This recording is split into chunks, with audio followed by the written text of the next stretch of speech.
ये जो भागलपुर जिला का नौगछिया है और नौगछिया पुलिस जिला भी है। नौगछिया पुलिस जिला के खरीक थाना,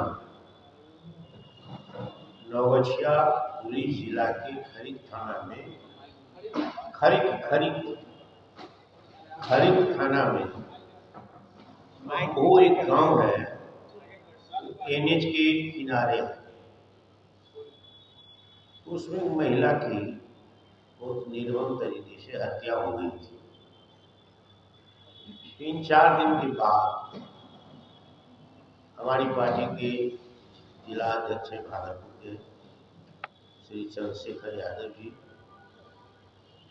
और नौगछिया में भी हमारा जो सांगठनिक जिला है उसके अध्यक्ष पासवान जी, दोनों ने सूचना दी कि बहुत ही रहस्यमय तरीके से साजिश के तहत अति पिछड़ा वर्ग की एक महिला सुलेखा देवी की हत्या हो गई और अभी तक लाश नहीं मिली है, एफआईआर नहीं हुआ है।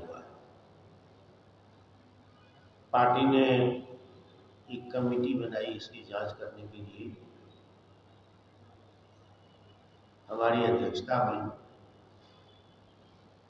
तो उस कमेटी में मैडम थी श्रीमती कांति सिंह जी, डॉक्टर कांति सिंह जी, भारत सरकार के मंत्री रही है, कई बार लोकसभा की सदस्य रही है, हमारी पार्टी की महिला विंग है, राष्ट्रीय स्तर पर संप्रति अध्यक्ष हैं, आप जानते हैं वो कमेटी की सदस्य थी।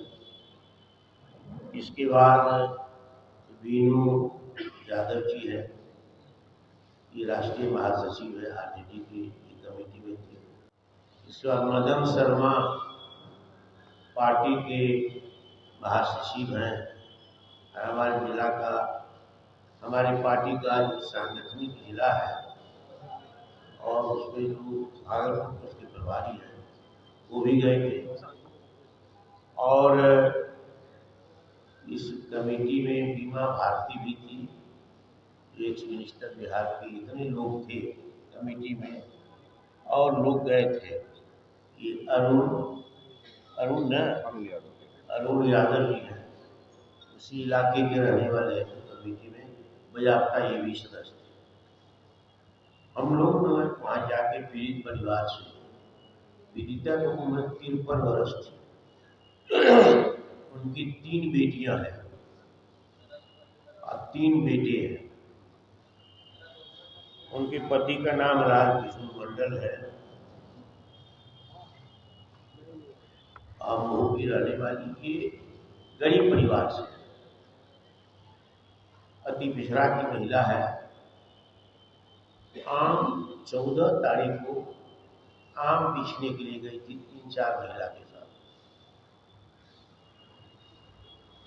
तो वो रह गई और महिलाएं लौट गई।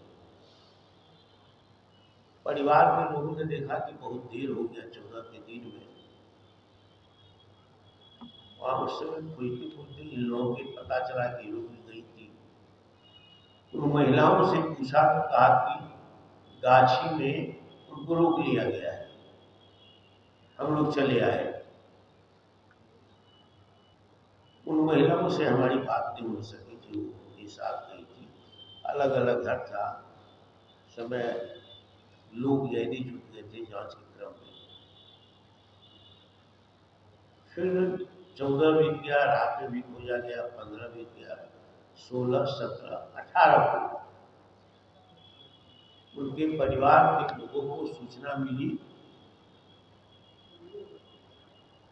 कि दुर्गंध आ रहा है गाछी से, एक जगह से जाता गाड़ी है, आम का बगीचा है, हमारे इलाके में गाछी कहा जाता है, आम का बगीचा है, उसमें दुर्गंध आ रहा। दौड़ा अपने परिवार के लोगों को देखा तो पाया कि लाश छत बिछत है। उसका बेटा ने बताया, मृतका का बेटा ने बताया सबके सामने में, उसकी पुतोह ने बताया, एक बेटा की पुतोह बेटी थी, मैडम से ही बात हो रही थी, पुतोह की, वो लिखा हुआ हम लोग का रिपोर्ट में संगही, और उसमें किडनैपिंग मर्डर का चार्ज नहीं है और रेप का चार्ज है। उसका बेटा ने कहा, हम लोग पुतोह ने कहा कि हमारी मां का रेप भी किया गया, हत्या भी की गई, और डेड बॉडी को छुपाने के लिए, छत विछत करने के लिए तेजाब छिड़का गया और दोनों टांग फाड़ दिया गया। हम लोग सुनते थे जरासंध के बारे में, महाभारत काल में, तो ये किया गया उनकी मां के साथ इन लोगों ने, उसी में उन लोगों ने नाम भी दिया। हालांकि एफआईआर जो हुआ है उसमें उसी गांव का एक मंडल था, वो मंडल क्या नाम कहा था, मुकेश मंडल। वो जन वितरण प्रणाली माने पीडीएस के उसका बाप मालिक है, उसी के नाम से अनगिनती है, तो अनगिनती धारिक है पीडीएस का। उसका बेटा का अप्रोच उसी के माध्यम से एसडीओ हुआ, सीओ पीडीओ हुआ, सीओ हुआ, थाना हुआ, तो वो थोड़ा संपन्न हो गया उस गाँव में। तो एफआईआर बिना कहे उसने एफआईआर लिख के और उसके राजकिशोर मंडल से दस्तखत करा लिया कि जल्दी लिख दीजिए, एफआईआर होगा तब कार्रवाई होगी, गिरफ्तार होगा। उसके बाप ने कहा कि एफआईआर में क्या लिखा हुआ है हम नहीं जानते थे, हमको मुकेश मंडल ने लिखाया, लिखा करके लिख के लाया, दस्तखत कराया। मुकेश मंडल को बुलवाया हम लोग जांच कमेटी के सामने में, मुकेश मंडल का देह कांप रहा था, हम लोगों ने देखा, हमने कहा कि तुम किसके कहने से एफआईआर लिखी, तो एक ही जवाब देता था, हम थोड़ा लिखे बाकी दूसरे लोग का लिखा हुआ है।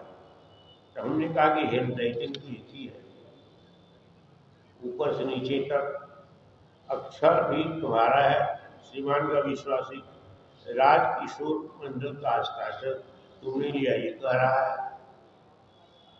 तो एफआईआर जो पीड़ित परिवार है, पीड़ित या घर वाला है या बेटा लिखता, कोई लिख सकता था, हस्बैंड लिखा, कहा कि हमारा कहा हुआ नहीं, तो एफआईआर बिल्कुल पुलिस के द्वारा डिक्टेटेड है, मैनिपुलेटिंग है, नाम नहीं कहा गया, कौन किया है, रेप का, किडनैपिंग का आपने लिखा दिया है, गुमशुदगी का एक तरह से गायब हो गई है, इसका सेक्शन है, और इसमें दो बात और लिखाया है, षड्यंत्रकारी लिखा है। तो एक तरीके से डेड बॉडी के साथ भी खिलवाड़ किया गया होगा, तेजाब को ले डाल दिया, दुर्गंध दे रहा था, पहचाना नहीं जा रहा था ठीक से। पुलिस ले गई उठा करके लाश को, पुलिस को खबर मिली, लेकिन पुलिस ने थोड़ा इसमें, अगर 18-17 के मामले में जो वहाँ सारे लोगों ने 18 तारीख कहा, पुलिस को जो सूचना दी गई, जो कागज हमको मिली, उसमें डेट मेंशन नहीं है, उसके आधार पर उसमें एफआईआर नहीं हुआ। एफआईआर हुआ है 17 के डेट, तो ये 18 और 17 में बड़ा विरोधाभास है, ये पुलिस ने ऐसे कैसे किया। और एफआईआर संख्या है खरीक थाना, पुलिस थाना, कांड संख्या 192, Kharik police station, FIR number 192/25 dated 17/6/25, 18 के बजाय 17 को एफआईआर किया। सेक्शन हत्या का नहीं लगाया, सेक्शन लगाया है 137 137 बटा ऑब्लिक 2 ब्रैकेटेड 2, और दूसरा है 140 140 ब्रैकेटेड 3। ये दोनों का सेक्शन आईपीसी का 302 जो होता था होने लगा है। हमने वकील से दरियाफ्त की, ये कहा कि एक सेक्शन है 137 बट्टा प्रपोस्ट में 2, वो किडनैपिंग फॉर पनिशमेंट, और दूसरा 140 ब्रैकेट 3 किडनैपिंग फॉर एब्डक्टिंग। दोनों एक हुआ, किडनैपिंग किया, एब्डक्ट किया, और फॉर मर्डर। मैंने इसी एक तरह से किडनैप, अपहरण करने का, दंडित करने का, मर्डर करने का एक सेक्शन है। एक सेक्शन है पनिशमेंट फॉर किडनैप। तो ये 2 सेक्शन लगाया है मर्डर में। डेड बॉडी मिला था तो इसको 302 नहीं लगाया। साजिश ये किया, जिसका नाम आया है वो नाम एफआईआर में नहीं, ये बात सही है। जिस गुंडा का मर्डर करने, रेप करने, इस सब का जो आरोप लगा है, एफआईआर में रेप शब्द का उल्लेख नहीं है। उसका नाम है गुड्डू सिंह संघाई।